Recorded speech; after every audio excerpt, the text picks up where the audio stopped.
The Spotlight brought to you by Beacon Plumbing.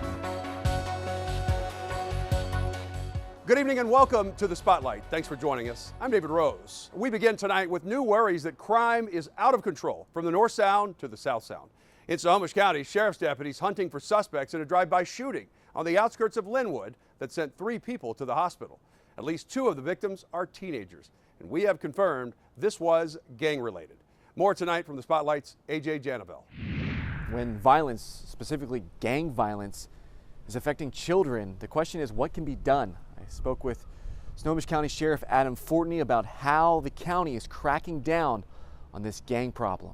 If it was over there in that window, that's where I was.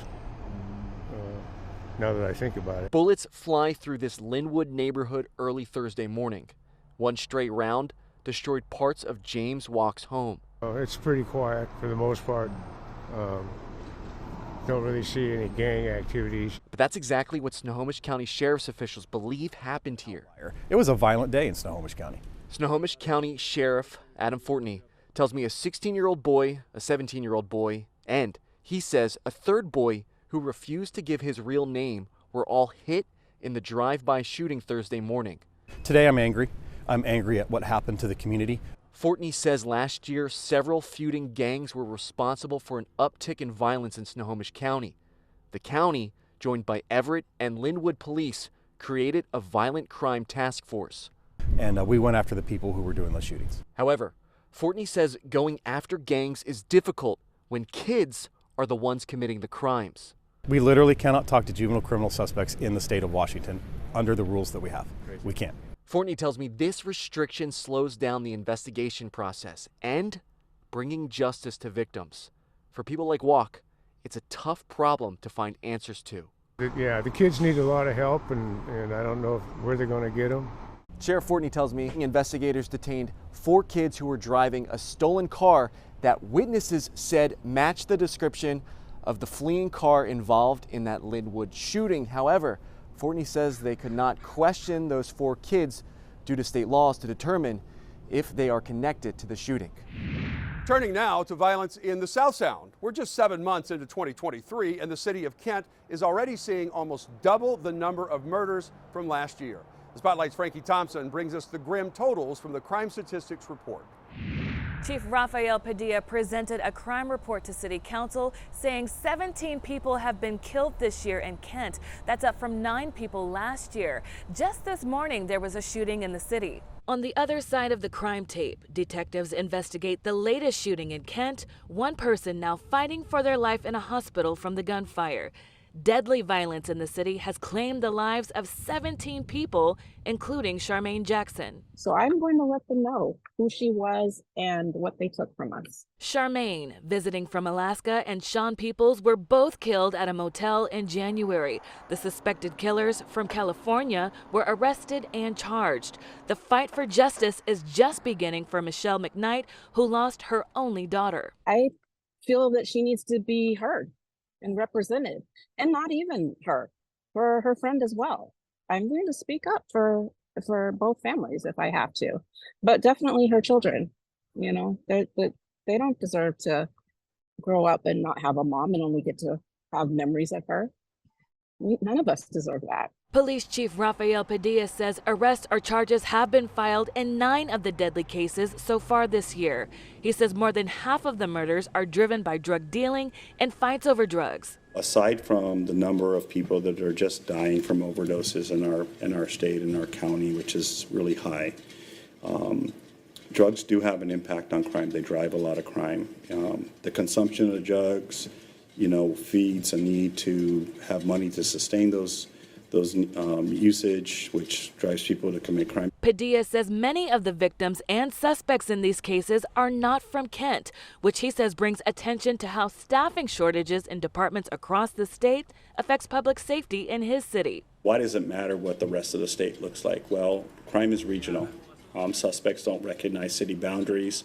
They travel, they're transient, and so if our partnering agencies are suffering because they don't have enough police officers hired, all of us suffer.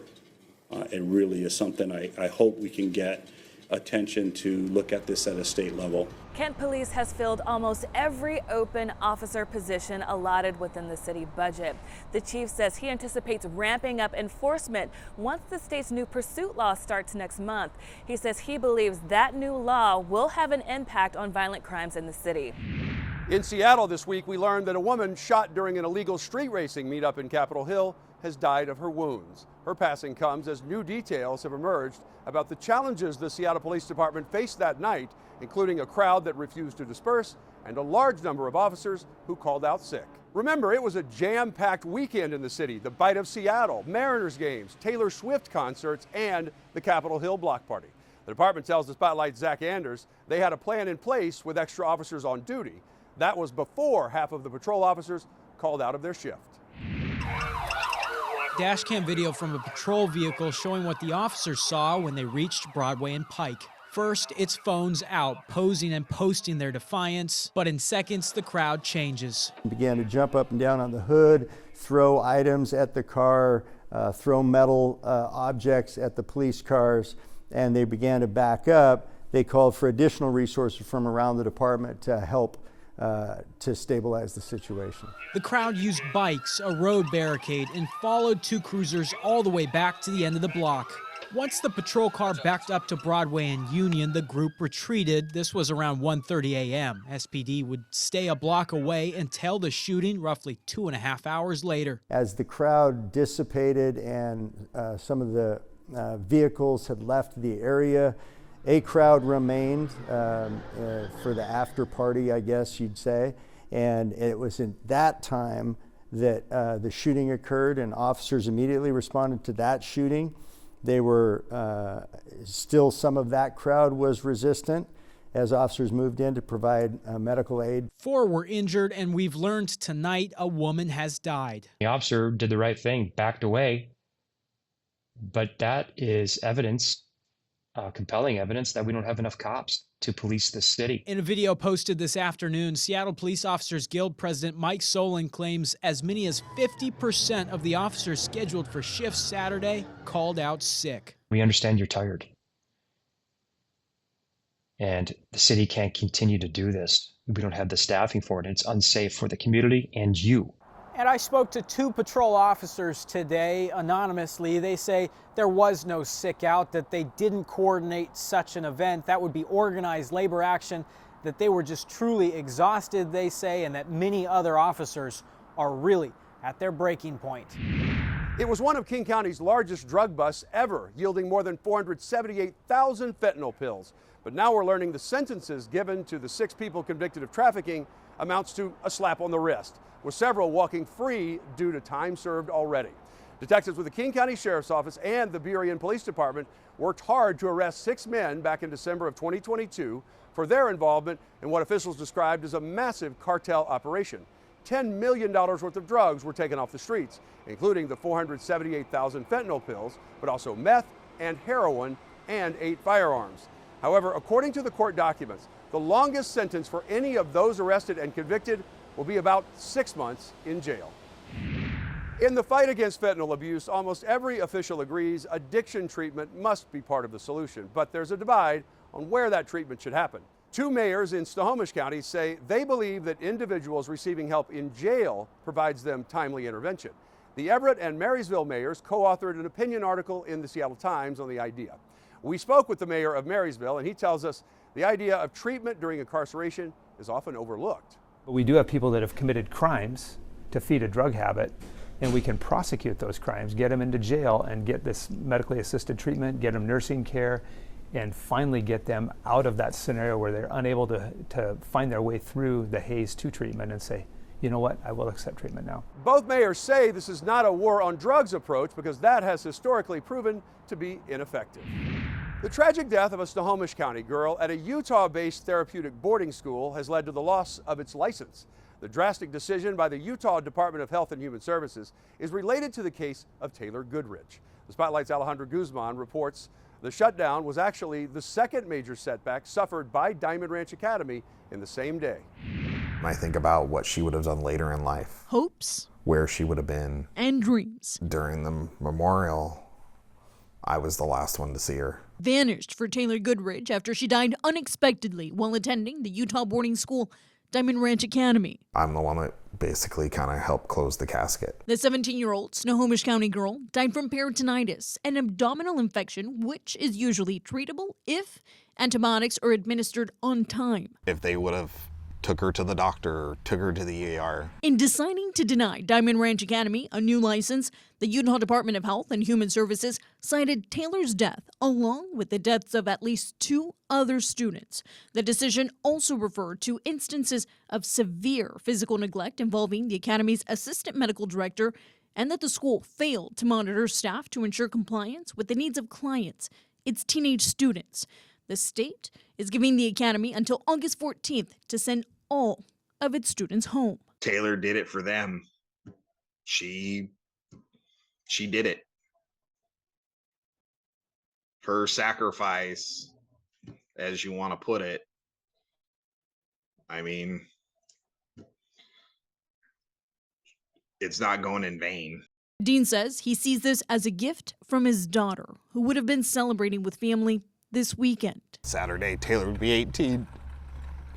Dean says the license decision is just part of a much larger fight. They still have a lot to answer for. The family is still suing the school over Taylor's death, and that case now gets to proceed after a pre-litigation review panel unanimously found Diamond Ranch Academy, its medical director, and 2 other campus healthcare providers breached the standard of care, causing harm to Taylor. They didn't take care of my child like they said they promised me. The report from the Department of Commerce, which handles malpractice claims, details multiple failures on the school's part, including not properly documenting records or communicating with a physician. In fact, the last medical staffer to see Taylor on the day she died was not trained for emergency care. Brooks Wiley is a psychiatric nurse practitioner and not qualified to work in an urgent care, ER, or family practice setting. Wiley was working beyond the scope of his license. I'm just finally glad that somebody listened.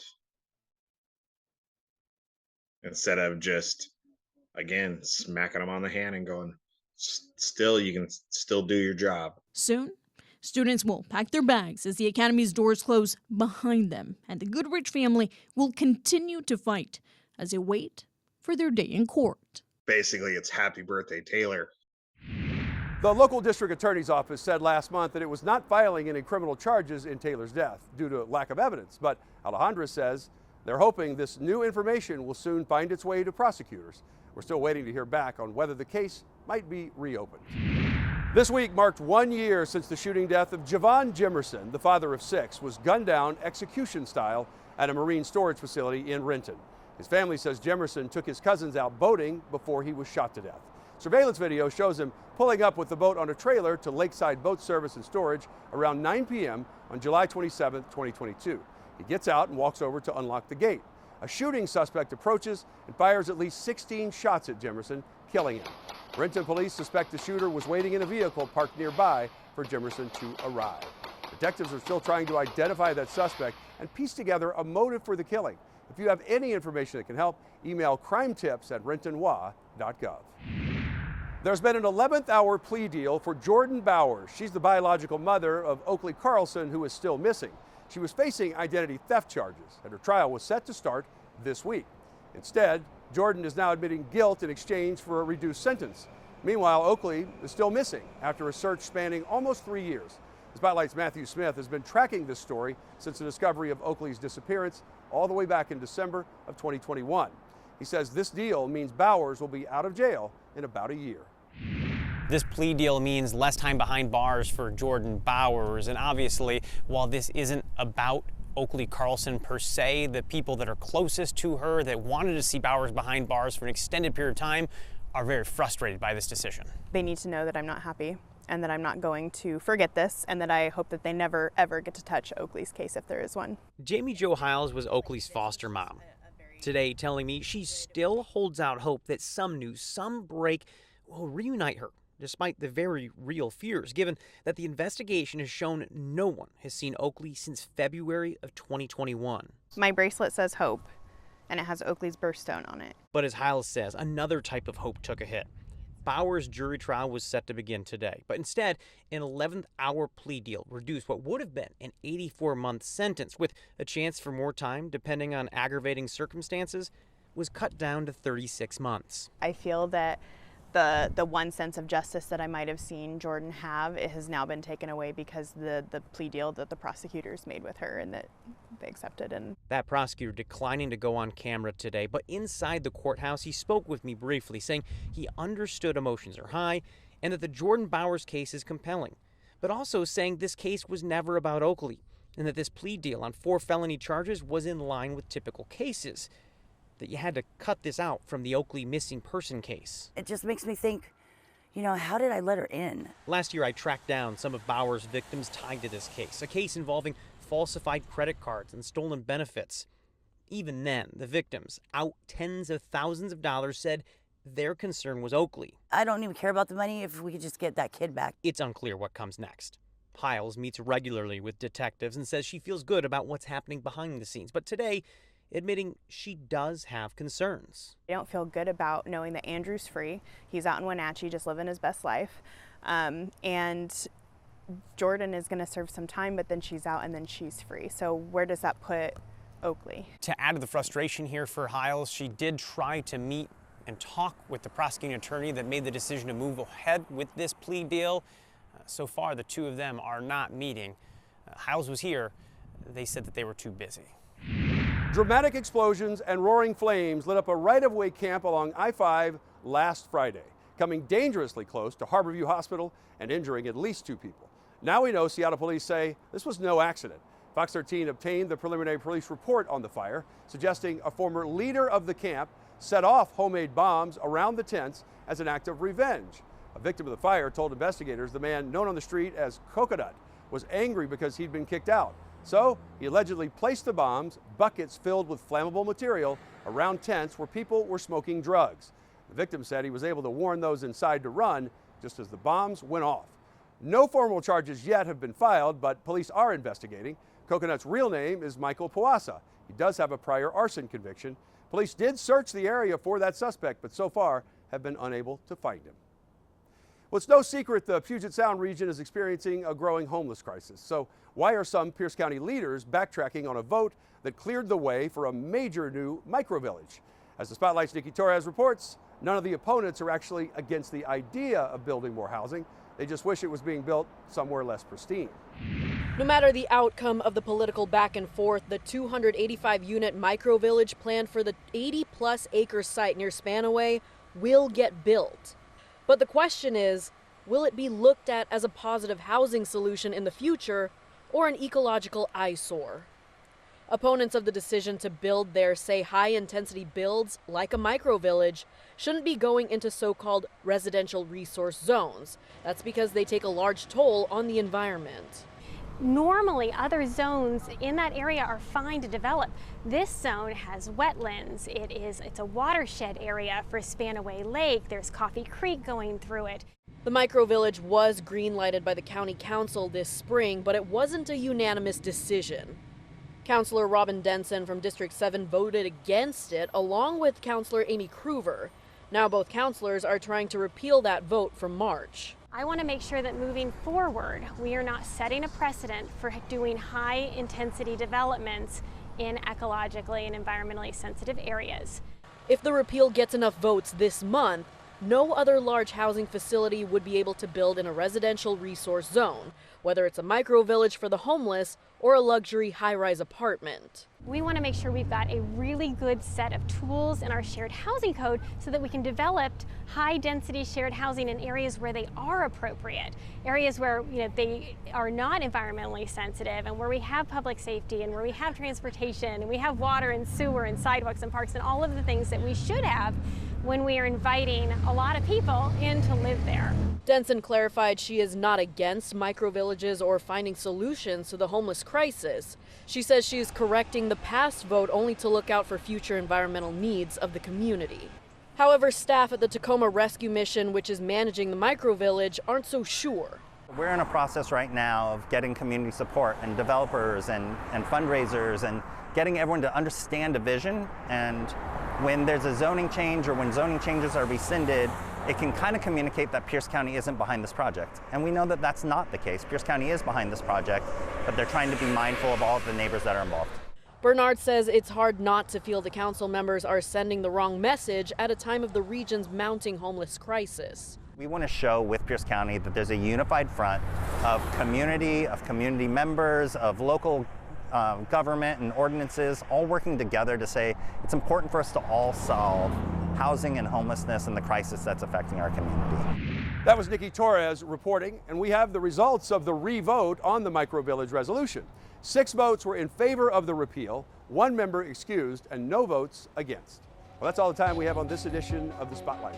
Until next week, be smart and stay safe.